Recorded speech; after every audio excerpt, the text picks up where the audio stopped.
कैसे आप लोग सब बढ़िया होंगे। तो जैसा कि हम लोग लास्ट लेक्चर देखे हुए थे गुलाम्स लॉ के बारे में, गुलाम्स लॉ से रिलेटेड न्यूमेरिकल भी किए बहुत अच्छे तरीके से, आप लोगों को सारा न्यूमेरिकल समझ में आ गया होगा। और ये भी देखे थे कि गुलाम्स लॉ कहां पर काम करेगा। तो चलिए फ्रेंड्स, इसके बाद का जो टॉपिक है स्टार्ट करते हैं। मैं बिट्टू कुमार और आप लोगों के समक्ष लेकर आए हैं उसके बाद का टॉपिक, गुलाम्स लॉ के बाद का टॉपिक, और वो टॉपिक है डाइलेक्ट्रिक कांस्टेंट। डाइलेक्ट्रिक कांस्टेंट या रिलेटिव परमिटिविटी। रिलैक्स। सबसे पहले जो कूलॉम्स लॉ हम लोग पढ़े थे उसे फॉर्मूला क्या देखे थे? F equal to 1/4 pi epsilon naught Q1 Q2 by R²। ये देखे थे हम लोग।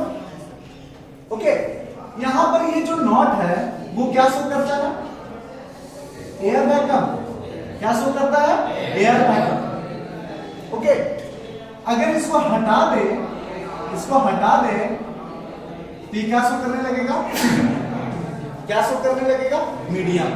लेकिन क्या ये जो वैल्यू है एप्सिलॉन जो है या परमिटिविटी है, इसका एग्जैक्ट वैल्यू हम लोगों को पता नहीं होता है। इसका एप्सिलॉन का वैल्यू या परमिटिविटी का वैल्यू एग्जैक्ट नहीं पता होता है। तो इसका वैल्यू निकालने के लिए जो टॉपिक हम लोग पढ़ने जा रहे हैं वो टॉपिक है रिलेटिव परमिटिविटी। रिलेटिव परमिटिविटी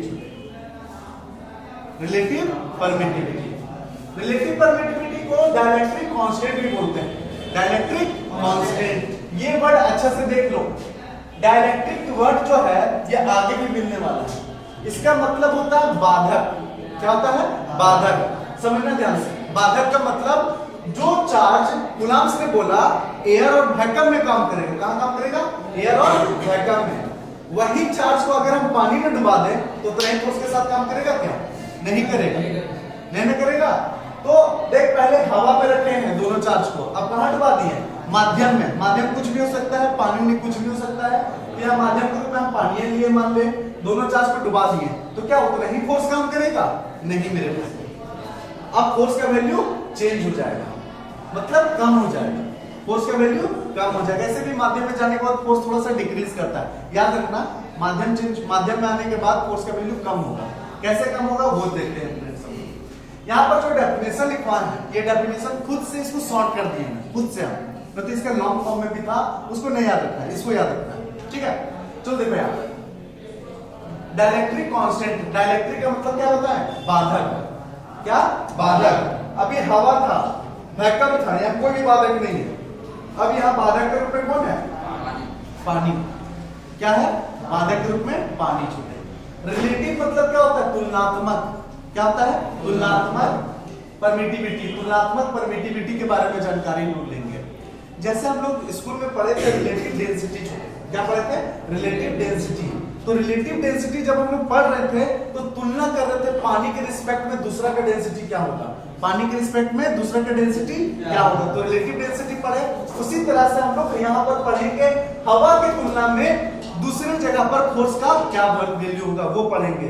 तो एयर के रिस्पेक्ट में यहाँ पर तुलना करेंगे। किसके रिस्पेक्ट में? एयर के रिस्पेक्ट में। वहां पर भी हम लोग डिवाइड कर रहे थे रिलेटिव डेंसिटी में भी, यहाँ पर भी हम लोग डिवाइड करेंगे फोर्स एयर में और फोर्स माध्यम में रखकर। ठीक है, उधर डिवाइड कर रहे हैं माध्यम वाला से।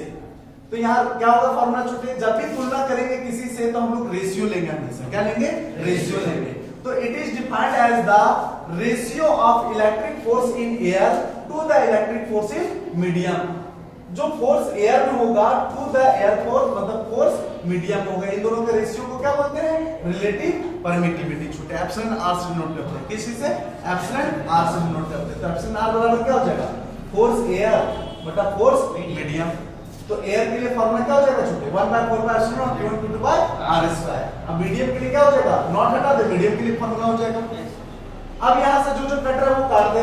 देखो यहाँ क्या क्या कट रहा है? 1/4 पाई कट रहा है, Q1 Q2 दोनों कट रहा है, R² भी कट रहा है। ये दोनों सिर्फ नहीं कट रहा है, ये चौथा नंबर में चला जाएगा ऊपर और बीच नीचे रह जाएगा एप्सिलॉन नॉट।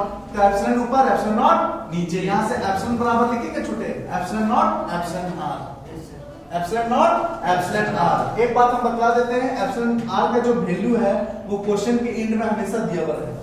क्वेश्चन के एंड में हमेशा दिया हुआ रहेगा। जैसे यही एक क्वेश्चन देख लो, एप्सिलॉन आर का वैल्यू दिया हुआ है ना ब्रैकेट में, तो एप्सिलॉन आर का वैल्यू हमेशा दिया हुआ रहेगा क्वेश्चन में छोटे। तो ये रिलेशन हो गया एप्सिलॉन के, एप्सिलॉन नॉट के और एप्सिलॉन आर के, तीनों के बीच में रिलेशन। तो एप्सिलॉन बराबर एप्सिलॉन नॉट एप्सिलॉन आर, ये बहुत काम का फॉर्मूला छोटे। रट्टा मार लो इसको, रट्टा मार लो एकदम, आगे बहुत मदद करेगा। ठीक है, यही चैप्टर में लास्ट में। तो माध्यम का फॉर्मूला में अभी क्या बोलने छोटे कि नॉट हटा दो भैया, तो माध्यम का फॉर्मूला हो जाएगा। तो नॉट हटा दी तो माध्यम का formula 1/4 epsilon q1 q2 r square. या एप्सिलॉन के जगह पर लिख सकते हैं छोटे epsilon naught epsilon r, epsilon naught epsilon r। तो ये फॉर्मूला से उतना मदद नहीं मिलेगा, इसके जगह पर ये फॉर्मूला यूज करना होगा, इससे मदद मिलेगा छोटे। अब गौर से देखो तो इसका वैल्यू कल हम लोग देखे थे कूलॉम्स लॉ में कितना होता है 9 × 10⁻⁹। इसका वैल्यू आसानी से मिल जाएगा।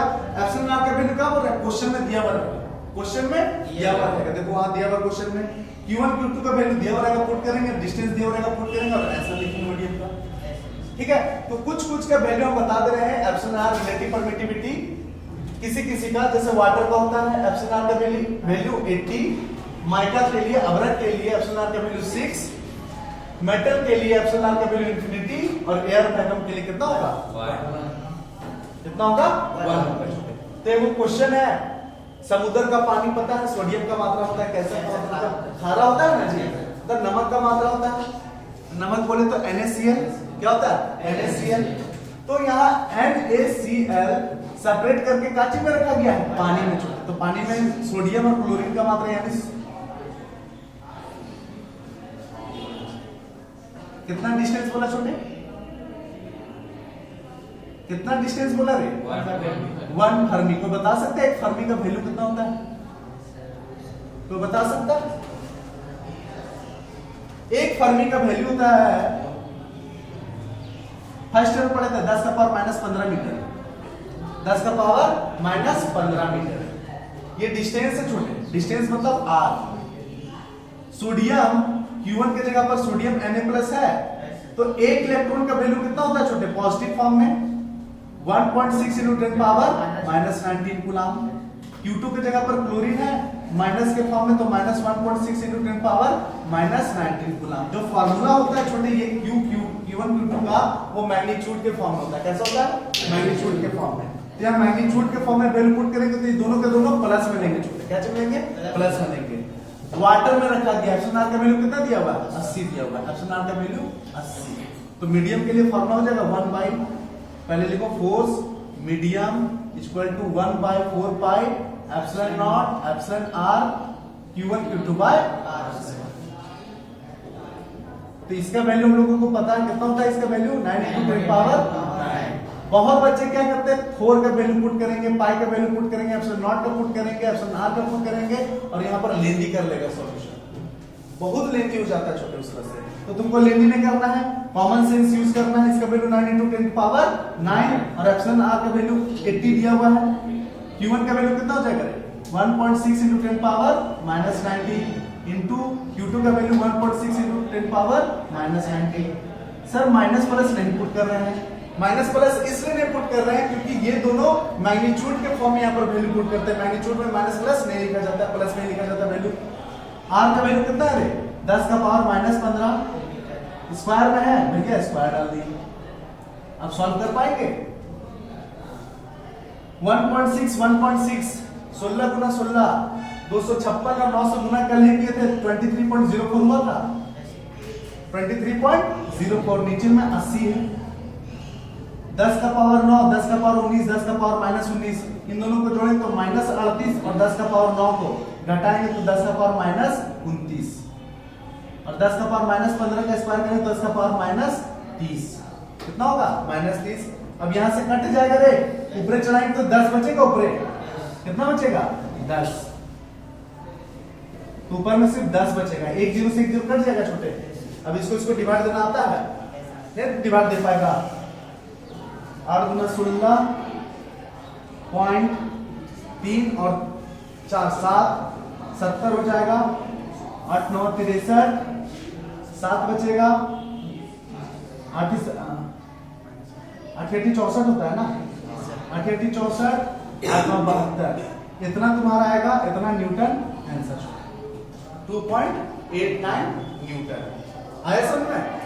इस तरह से माध्यम अगर टर्म आएगा, कोई मीडियम में अगर चार्ज को रखेंगे तो कौन सा फोर्स का फॉर्मूला यूज करेंगे? मीडियम वाला 1/4 pi epsilon naught epsilon R q1 q2 by r square. तो दिक्कत आया समझ में? आया समझ में? अगर समझ में आ गया है तो वीडियो को लाइक करना है, सब्सक्राइब करना और शेयर भी करना अपने दोस्तों के पास, ताकि इस टॉपिक को अच्छे से समझने के लिए अपना मतलब अपने फ्रेंड सर्कल में भी ये शेयर कर देने से तुम्हारा क्या होगा? कुछ नहीं, तुम्हारे दोस्त को मदद मिलेगा मेरे भाई। तो तुम्हारे दोस्त को भी मदद मिले इसके लिए शेयर करो। ओके, तो मिलते हैं नेक्स्ट वीडियो में। इसके बाद का टॉपिक, इसके बाद का जो टॉपिक होगा वो होगा principle of superposition of charge. Principle of superposition of charge बहुत इंपॉर्टेंट क्वेश्चन, और वो बतलाएंगे नेक्स्ट वीडियो में।